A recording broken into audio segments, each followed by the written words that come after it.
Centrimi i pasusit. Komandat për centrimin e pasusit gjinin në paragraf dhe metodë teksti mund të centrohet. Majtas, si shiqojmë këtu, mund të centrohet në djathtas, mund të centrohet në mes dhe mund të centrohet në mes dy anëve, dhe me thonë djathtas dhe majtas. Kjo është zgjedhja e tretë. Distanca në mes rreshtave paraqit distancën në mes rreshtave të cilat i kemi të shkruam këtu.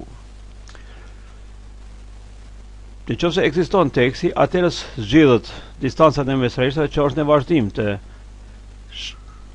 butonave për centrimin e pasusit, dhe këtu tash e zgjedhim distancën që dëshirojmë ne me e përvetësue.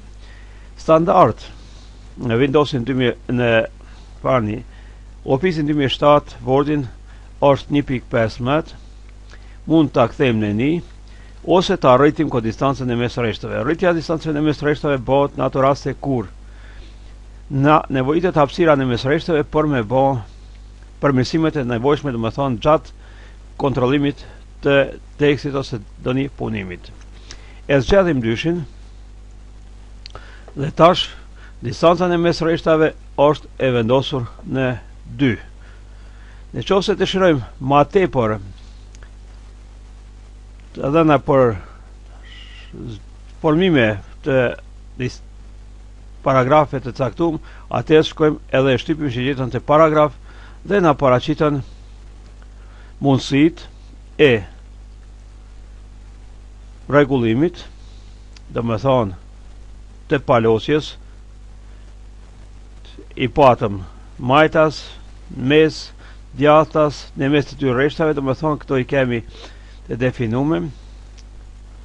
E kemi teksti i jashtëm, do të thonë çfarë do të jetë ky teksti. Drejtimi prej majtës nga të djathta ose prej djathtës nga majta, do të thonë gjatë shkrimit. Dhe e kemi tash dhëmzimin. Dhëmzimi i tekstit mund të jetë para tekstit që paraqet këtë dhëmzimin këtu 6.3 dhe është pas tekstit që paraqet, do të thonë këtu këtë dhëmzimin, do të thonë majtas ose djathtas dhe para ose pas tekstit. Hapësira që lindet, do të thonë para paragrafit, pas paragrafit, ose dhe këtu kemi distancën e mes rreshtave që mund të jetë 1, 1.5, 2, do të thonë ose me zgjedh në vetë një distancë të caktuar.